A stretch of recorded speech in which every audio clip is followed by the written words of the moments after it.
Bang Agus sendiri gimana sih peran dari kader Partai Perindo untuk membantu pemerintah dalam mengatasi kemiskinan? Jadi itu perintah Pak Presiden ya, kita diminta untuk sinergi, untuk kolaborasi ya, agar pengentasan kemiskinan dan penghapusan kemiskinan ekstrim itu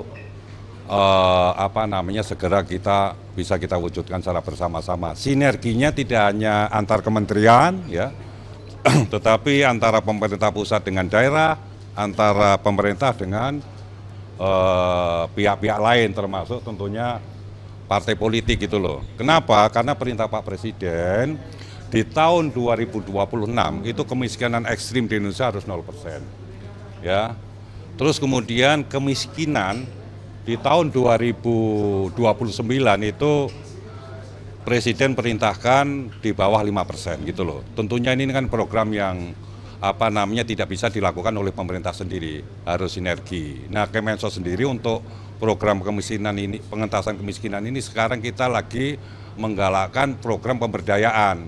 Jadi masyarakat yang selama ini menerima bansos, menerima program PKH ya, kita sedang menggraduasi mereka dengan program-program pemberdayaan supaya mereka punya penghasilan sendiri, bisa berdaya, bisa mandiri. Apa bentuknya? Siapa yang mau bekerja, kita kasih lapangan-lapangan pekerjaan. Siapa yang mau usaha, kita kasih lapangan-lapangan usaha. Jadi Kemensos juga sedang mengubah ya konsep yang selama ini itu fokusnya di Linjamsos, sekarang kita mau masuk ke Dayasos itu loh. Dan ini kita menyadari bahwa tidak bisa sendiri itu loh untuk proses pemberdayaan dalam program pengentasan kemiskinan. Disitulah ya partisipasi dari berbagai macam unsur di Republik ini termasuk partai politik ya, khususnya Perindo gitu loh, terlibat dalam program pengentasan kemiskinan dan penghapusan kemiskinan ekstrim. Saya pikir karena Perindo juga punya instrumen yang cukup kuat ya, kalau kita bisa bersinergi, perintah Pak Presiden untuk mengentaskan kemiskinan dan menghapuskan kemiskinan ekstrim bisa terwujud lah. Saya pikir itu ya, oke? Pak, dari Gen Z dong Pak, Gen Z kan banyak yang minder nih, dia sebenarnya care dengan isu sosial, tapi banyak yang minder kayak aku ini siapa sih bisa bantu teman-teman gitu. Menurut Bapak ada semangat nggak sih buat Gen Z yang mau bantu terkait ada isu-isu sosial kayak gitu? Gen Z harus memahami persoalan-persoalan bangsanya, persoalan-persoalan rakyatnya gitu loh. Jangan asik dengan persoalan-persoalannya sendiri, mereka juga harus punya kepedulian sosial, mereka juga kemudian harus punya sikap sosial, supaya lingkungan di sekitarnya juga kemudian bisa naik peringkatan, naik derajatnya, tidak miskin terus. Jadi Gen Z harus menjadi ujung tombak dalam program pengentasan kemiskinan dan penghapusan kemiskinan ini bersama pemerintah dan bersama stakeholder yang lain. Gen Z harus bersemangat, Gen Z harus maju karena mereka lah yang nanti akan menjadi calon-calon pemimpin bangsa. Oke? Energi baru seperti apa Pak? Apa? Perindo itu kan membahas soal energi baru Indonesia. Kalau dari Bapak sendiri perihal Pak Presiden kan satu negara ya akan bisa berdaulat ya, akan bisa mandiri, akan bisa memakmurkan rakyatnya kalau bisa menguasai 3 hal.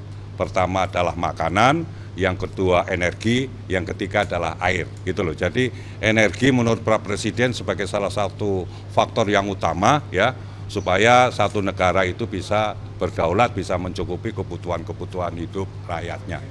Oke? Cukup ya? Aktualisasi data penerima bansos Pak, itu kan Apa? mau didata ulang ya Pak. Nah, Oh, bukan didata ulang. Begini, sekarang ini ya Indonesia sudah punya data tunggal. Namanya data tunggal sosial ekonomi nasional. Itu Impres nomor 4 ya. Siapa yang menyusun? Yang menyusun BPS ya. Salah satu penggunanya siapa? Yaitu Kemensos. Ya, walaupun yang menyusun BPS karena data ini dinamis gitu loh. Itu Kemensos diberi mandat untuk melakukan pemutakhiran. Ya, tiap 3 bulan sekali untuk bansos dan PKH datanya kita mutakhirkan. Kenapa? Karena dinamis. Dinamis bagaimana? Ada yang meninggal, ada yang baru lahir, ada yang pindah, gitu loh. Jadi kita melakukan pemutakhiran yang kemudian hasil pemutakhirannya kita serahkan ke BPS untuk diragukan rankingisasi. Setelah dari BPS kemudian dikembalikan ke Kemensos, disitulah Kemensos kemudian melakukan salur berdasarkan data yang sudah diverifikasi dan divalidasi oleh BPS gitu loh. Ya, untuk PBI JKN itu pemutakhirannya tiap 1 bulan sekali. Ya, jadi selalu sebelum kita melakukan penyaluran bansos, ya kita selalu melakukan pemutakhiran. Oke? Berdasarkan data itu mengalami penyusutan atau mengalami peningkatan jumlah penerimanya? Kan begini, jadi kan sekarang ini data tunggal sosial ekonomi nasional itu sedang dalam masa transisi, ya.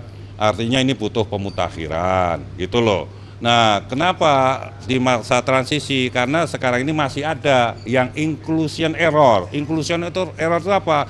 Yang mestinya nggak dapat, ya kan? Kemudian juga ada yang exclusion error, yang mestinya dapat nggak dapat gitu loh. Nah, yang mestinya dapat nggak dapat ini kita keluarkan, kemudian kita ganti KPM baru yang memang menurut data tunggal itu mestinya mereka dapat. Disitulah kemudian dibutuhkan pemutakhiran, dan ini sudah dilakukan pemutakhiran dan sudah banyak yang dikeluarkan dari data tunggal sosial ekonomi nasional karena mereka tidak berhak menerima bansos karena dasinya sudah di atas. Jumlahnya ada berapa itu Pak yang Sudah banyak itu, kita sudah mengeluarkan awalnya itu hampir 2 juta itu, kemudian yang 2 juta berikutnya kita masukkan gitu loh. Ya, ini terus akan bertambah, termasuk mereka-mereka yang kemarin menggunakan rekening penerima bansos ini untuk kepentingan judi online segala macam, itu sedang kita verifikasi, sedang kita validasi, dan kalau memang mereka terbukti ya kita keluarkan juga dari data tunggal. Pak, soal penerima bansos, Pak Luhut bilang mau pakai face recognition, Pak. Kita sedang bekerja sama dengan DEN, ya Kemensos bekerja sama dengan DEN. Di situ juga ada Menpan RB, ada Komdigi, dan kita sedang melakukan percobaan di Banyuwangi. Jadi nanti penerima bansos itu akan digitalisasi. Gitu loh. Kalau selama ini kan kemudian kita menyalurkan lewat Bank Himbara dan PT Pos, tapi nanti kira-kira 1 kartu itu bisa mencakup semua subsidi sosial, karena bansos itu salah satu saja. Subsidi sosial itu apa? Ada listrik, ada BBM dan lain-lain. Dan tahun depan Pak Prabowo akan menambah anggaran untuk bantuan-bantuan ya buat saudara-saudara kita yang masih miskin, termasuk untuk sekolah rakyat, untuk bansos, untuk pemberdayaan dan lain-lain. Ya, oke. Masyarakat kita, bangsa kita bisa tertawa bahagia. Jadi kira-kira apa yang sedang diperjuangkan oleh Pak Presiden ya, beserta jajarannya, termasuk Pak Menko, ya, Kepala BGN, dan saya adalah membantu Pak Presiden agar bisa menjadikan masyarakat Indonesia tertawa. Saat ini, ya, menurut BPS tadi juga sudah digambarkan sedikit oleh Pak Dadang,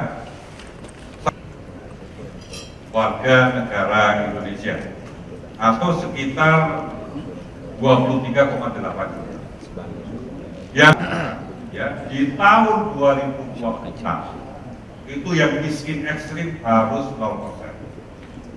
Di tahun 2029 yang miskin harus di bawah 5%. Saya pikir program-program prioritas, program-program strategis Bapak Presiden itu dalam rangka mengentaskan kemiskinan dan melakukan